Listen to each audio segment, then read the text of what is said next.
والا پکارے بھی حی علی الصلاح حی علی الفلاح، پھر ہم مسجد کی طرف نہ آئیں، تو پھر نبی پاک صلی اللہ علیہ وسلم کی جو شفاعت ہے، نبی پاک صلی اللہ علیہ وسلم نے جو وعیدیں فرمائی ہیں، کیا ہم اس کے مستحق نہیں ہوں گے؟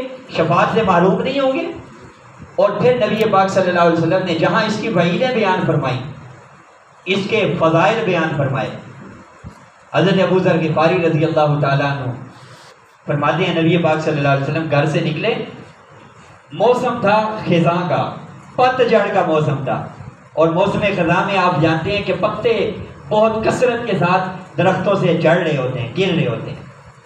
تو نبی پاک صلی اللہ علیہ وسلم نے ایک درخت کی ٹہنی کو پکڑا، اور پکڑنے کے بعد اس کو ہلایا، تو درخت سے پتے تو ویسے بھی گر رہے ہوتے ہیں، لیکن جب ہلایا تو پتے اور کثرت کے ساتھ گرنے لگے۔ پھر حضرت ابو ذر غفاری رضی اللہ تعالیٰ عنہ کو مخاطب کیا اور کہا، ابو ذر دیکھ رہے ہو پتے کتنی کثرت کے ساتھ درخت کی ٹہنی سے گر رہے ہیں؟ فرمایا کہ بندہ مومن جب نماز پڑھتا ہے تو اس کے گناہ جسم سے اس طرح جڑتے ہیں جیسے اس درخت کی ٹہنی سے پتے جڑ رہے ہیں، ایسے جڑتے ہیں۔ اور ایک روایت میں فرمایا، بتاؤ ایک شخص ہے، اس کے دروازے پہ نہر ہے، وہ دن میں اس نہر سے 5 مرتبہ غسل کرتا ہے، تو بتاؤ اس کے جسم پر کوئی میل کچیل باقی رہے گی؟ صحابہ نے فرمایا، لم یکن من دمہ شیء، اس کے جسم پر کوئی میل کچیل نہیں رہے گی۔ فرمایا یہی حال ہے 5 وقت کے نمازی کا، کہ جب وہ 5 وقت نماز پڑھتا ہے تو اس کے جسم سے گناہ ایسے ہی ختم ہو جاتے ہیں۔ جب ہم اتحیات پڑھتے ہیں، اتحیات کے بعد درود کے بعد ہم کیا دعا کرتے ہیں؟ ربنا اغفر لی، ہم توبہ کر رہے ہوتے ہیں، ربنا اغفر لی، گناہوں کی مغفرت مانگ رہے ہوتے ہیں۔ حضرت صدیق اکبر نبی پاک کے پاس آئے صلی اللہ علیہ وسلم، کہا یا رسول اللہ مجھے ایسی دعا سکھلائیے جو میں اتحیات کے بعد درود پاک کے بعد پڑھا کروں۔ نبی پاک نے دعا سکھلائی، اللہم انی ظلمت نفسی ظلما کثیرا ولا یغفر الذنوب الا انت فاغفر لی مغفرۃ من عندک وارحمنی انک انت الغفور الرحیم۔ کیا ہے یہ دعائے صدیقی؟ مغفرت گناہوں کی، بخشش گناہوں کی۔ اے اللہ میں نے ظلم کر لیا ہے، میرے گناہوں کو معاف کر دے۔ پھر جب سلام پھیرا، سلام کے بعد حضور کا طریقہ کیا تھا؟ صحابہ کہتے ہیں 3 مرتبہ نبی پاک استغفار پڑھا کرتے تھے۔ وہ استغفار کیا تھا؟ گناہوں کی مغفرت تھی۔ تو جب ہر نماز میں ربنا اغفر لی، ہر نماز میں اللہم انی ظلمت نفسی ظلما کثیرا، یہ دعا، اور پھر سلام پھیرنے کے بعد استغفر اللہ استغفر اللہ استغفر اللہ ہوگا، تو پھر گناہ کیسے جسم کے اوپر باقی رہیں گے؟ تو نماز کا فلسفہ یہی ہے۔ ایک بڑا خوبصورت جملہ لکھا ہوا تھا، لاہور سے گزر رہا تھا تو مسجد کی دیوار پہ وہ ایک جملہ لکھا ہوا تھا، اتنا زبردست جملہ تھا کہ اس نے چلتے چلتے مجھے روک دیا۔ میں نے دوبارہ اس جملے کو پڑھا، میں نے اسے اپنی ڈائری پہ لکھا، اور میرے دل پہ بھی وہ آج نقش ہے۔ بڑا خوبصورت جملہ ہے، اگر آج ہم اس جملے کو اپنے دل پہ نقش کر لیں، خدا کی قسم زندگی میں انقلاب آ جائے گا۔ وہ کیا جملہ تھا؟ مسجد کی دیوار تھی، اللہ کے گھر کی دیوار تھی، اس پہ جملہ لکھا ہوا تھا، اے بندے اگر تو گناہ کر کر کے تھک گیا نا، اے بندے اگر تو گناہ کر کر کے تھک گیا نا تو اندر آ جا، اندر آ جا۔ کیوں؟ اس لیے کہ میری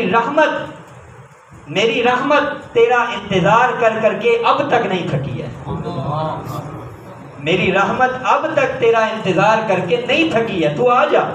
تو جب بندہ 5 مرتبہ اس کے اوپر اس ندا کا جواب دے گا مسجد میں آ کر، تو پھر اللہ اپنی رحمت کے فیصلے نہیں کرے گا۔ ہم کہتے ہیں جی نماز کی اللہ کو ضرورت کیا ہے؟ نماز کی ضرورت، اللہ غفور الرحیم ہے، اللہ رحمت کا معاملہ کرے گا۔ میں کہا کرتا ہوں اللہ رحمت کا معاملہ تو کرے گا، ہم رحمت والا عمل کریں گے تو اللہ رحمت کا معاملہ کرے گا نا۔ جب ہم رحمت والا عمل ہی نہیں کریں گے، اللہ کی نافرمانی والا عمل کریں گے، تو اللہ کی رحمت کہاں سے آئے گی؟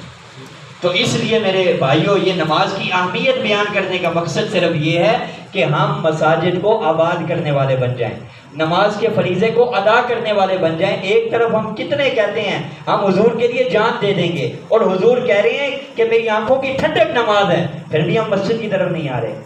تو اس لیے زندگی میں انقلاب آنا چاہیے، سننے کی حد تک نہیں، عمل کی حد تک۔ تو تمام حضرات انشاءاللہ اس پر عمل کریں گے نا۔ نماز کے فریضے کو ترک کرنے سے حتی الامکان جہاں پر ہیں، دکان میں ہیں، ہمارے حضرت فرمایا کرتے ہیں کہ اپنی دکان کو جنت بناؤ، اپنے کاروبار کو جنت بناؤ۔ ایک نے پوچھا حضرت کیسے جنت بنائیں؟ فرمایا اللہ کے احکامات کو اس کاروبار میں شامل کر لو اور پورا کر لو۔ بس نماز کا وقت ہے، نماز پڑھو، تمہارا کاروبار جنت ہے، تمہاری دکان جنت ہے۔ جب نماز کا وقت ہوا نماز ادا کرو۔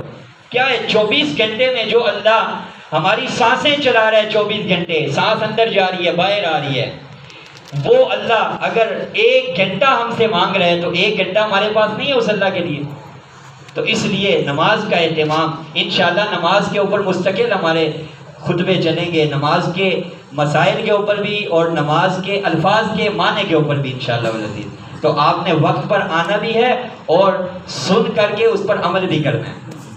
آخری ایک چھوٹا سا اعلان ہے، وہ یہ ہے کہ قرآن پاک اللہ کی بہت بڑی نعمت ہے جو امت محمدیہ کو اللہ نے عطا کی ہے۔